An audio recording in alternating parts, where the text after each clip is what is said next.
The narcissist wants people oversharing information. Think about that for a minute. Everyone, if you like the content, please like, subscribe, and share. So, oversharing information, this is what you were doing when you were in the relationship. You see, the narcissist was information harvesting.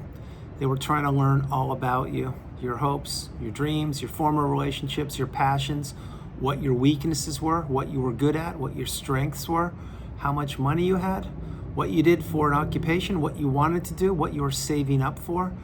They learned all about you. And the narcissist in the early days was feeding you down a trail of breadcrumbs that would lead to Destructionsville. Meaning, the narcissist knew the more they gathered about you, the more information they learned about you, the more that they could weaponize against you at a later date, and the more their smear campaign would fall into line with some of the truths that they learned about you. Example, let's say that you were vulnerable with the narcissist and you told them that you had some kind of medical condition or an ailment, or they had a health challenge when you were younger, or maybe that you were about to inherit money later, whatever it was. Well, what would happen? The narcissist would take that information that they learned from you and they would use that to spread untruths or partial truths via the smear campaign to divide you from the people that you knew, or maybe even the people you didn't even know yet. Meaning, example, let's say that you did have a health concern and that was years ago and you conquered it and you beat it and you're doing great. You meet the narcissist, they learn about that. Well, then what would they be doing? They would be doing multiple things. One thing they would be doing, though, is telling other people that you're having a relapse, you're not doing too well. Or maybe they would be planting seeds in your mind saying, are you sure you're doing okay? Are you really sure you're okay? Like, because you don't look so good to me. Or saying things like that to confuse you, to manipulate you, to have you doubt yourself. And this is how the narcissist wants to gather information. This is why they want people oversharing information. And this is why once you get the wisdom and you apply the tools, you need to get as far away from the narcissist as fast as you can. Because the more they know about you, the more damage they will do to you. The more you know where they are, who they're with, or what they're doing, the more it'll keep you stuck. And the less you are in communication with them, i.e. meaning go no contact, get off the radar of them, and the less they know about you, the better off you will be. Then you will understand that you learned a very valuable lesson in life, just like I did, which is oversharing information. That is not something that we should be doing specifically in this day and age. Way back when, years ago, before the internet and the smartphone, well, a lot of us were naive. We were definitely vulnerable. We weren't taught what narcissism was or what toxicity was, so we were open books. And we all, or most of us, thought that people thought the same way we did. Then we meet the narcissist, here we go. Fast forwarding to today. Many people have been trapped in a narcissistic abusive cycle, and you may be one of those people who is breaking the chains, or perhaps you've been out for a while and you're coming back to keep your cup full. But you now understand that oversharing information didn't serve you in the past. It won't today and it won't tomorrow. Now, by no means does this mean to not talk to people or communicate with people. It means know your audience. Understand that people are observing you when you're in the grocery store, when you're going for a walk, when you're on a plane, when you're in a class, when you're teaching a class, when you are paying your bills, when you're in an Uber or wherever you are. People are always watching and observing. Now, are they studying you? Probably not. But then you must remember, the narcissist was everywhere. You didn't know that where they were, but they were everywhere and they were studying you. So why I'm sharing all these things is when you know your audience, which means you know now what human beings are capable of. At one end, you have narcissism, toxicity, and worse people, if there are, but there actually are. And then you have the empath, the true empath, and you're looking at one right here. In between, you have everybody else. No matter where you are and who you are, you believe whatever you want to believe, and that's great. I'm just here to educate you and let you know that empathy does exist here, and the narcissists exist. They're everywhere. So this is why you need to know who you're communicating with. Think about this. Think about a random text. This is post-relationship. Maybe it even happened to you today. You get a random text, and you read it and it says something strange to you. Well, what's going to happen with you? First of all, your spider senses will be tingling. And the first thing you'll be thinking is that the narcissist? Because that's probably what you'll be thinking. But second of all, even if you never thought that and you received the random text, you'll be looking and wondering who it is. Well, what do you do next? What you do next is you realize if you know that number or not. And if you don't, you should lose that number immediately. If you do, well, maybe it's a lost contact. Not the narcissist. I'm not referring to that parasite. I'm referring to maybe somebody else just changed the phone number, got a different number. I am not suggesting to do anything than to understand that the narcissist was gathering information about you. And a lot of it came directly from you. You were the pipeline, the open book, the person who was wearing their heart on a sleeve and telling the narcissist everything about you. The longer you stayed in that relationship, the more the narcissist tried to destroy your life. The longer they tried to destroy your life, the more they wanted to destroy your life. The more they wanted to, the more they kept on pressing on that gas pedal of abuse via the smear campaign, triangulation, gaslighting, stonewalling, silent treatment, so many more things, financial abuse and more. But eventually, what happened is you didn't have that much in the tank to give the narcissist, meaning your battery was becoming completely low. Remember, I shared this a couple weeks ago in videos. When you met the narcissist, your battery, not on your smartphone, I'm talking your battery of life, you probably were up to 100% or the high 90s, meaning you were fully charged, you were doing great.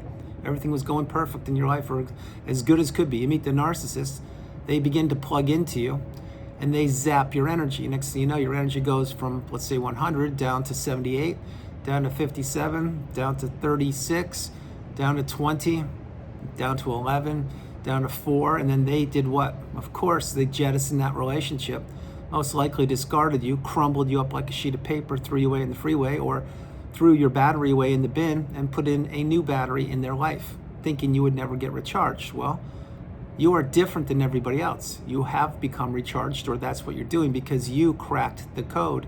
You figured out what narcissism is against all odds. And now you understand that the narcissist wanted you to overshare information because they were learning all about you. They were studying you. They were figuring out everything they possibly could about you. The narcissist at their core, they're hollow, they're envious, they're shallow, they're cowards. They are bullies, and they are walking, ticking time bombs. They are also robotic-like in the way that they remember certain things of what you told them. And if they didn't remember certain things of what you told them, they will make those up, which means this. Any which way you cut it, you need to get as far away from that person as fast as you can, like I've already shared in the video. The next thing you need to recognize is that the narcissist was banking on you telling them everything, but yet they told you very little about themselves. And much of what the narcissist told you about them, if they did tell you anything, maybe a little bit of it was true, maybe a little bit more than a little bit was true, but a lot of it was other people's stories that they took from other people, or they read in a book if they had the ability to read, or they watched in a video and they learned, oh, that story sounds fantastic. I'm going to use that. I'll try and lure or draw some other people into another narcissistic relationship. Because the narcissist has no originality.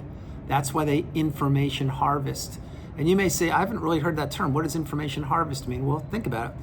If you're harvesting crops like corn or tomatoes or pumpkins, or radishes or potatoes, you have to plant seeds, and then when they become ready to be harvested, then you dig them out of the earth, or you cut them from the vine, whatever it is, and there you go, you have fruits and vegetables. Well, that's what the narcissist was doing. They were cultivating a fake relationship with you, and they were trying to harvest information from you. This is very important that you get that message, because as fast as the world is changing in this present environment, present day, the terms that once we knew of in the past, they will get more and more up to date. Example, gaslighting. That was the word of the year a couple of years ago. I get it, and everyone knows what gaslighting is, but from that are different sub-levels of gaslighting, I'm certain. I'm not here to name them. I'm just letting you know you need to keep up with the lexicon. You need to keep up with the modern times. You need to not sit and rest back on your laurels and think that you are strong and you've healed and you're perfect and everything's great. The narcissist is lurking around every corner. They're lurking under every rock and every crevice. The narcissist is always watching you from afar and up close.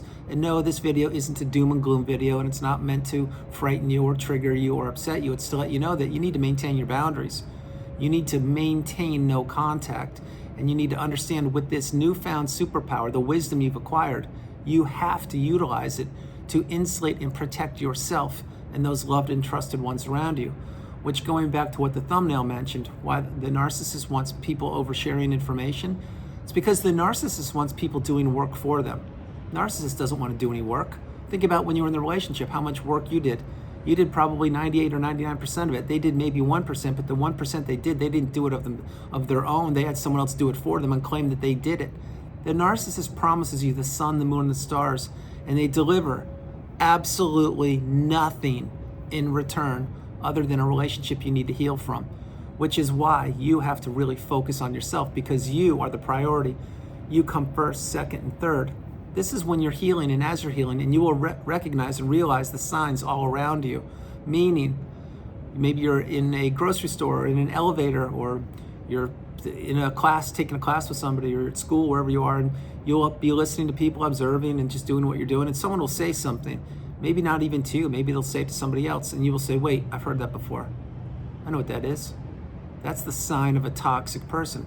Now, does it mean that person's toxic? No, it doesn't. What it does mean, though, is now you're informed, or your spider senses or your antenna are up.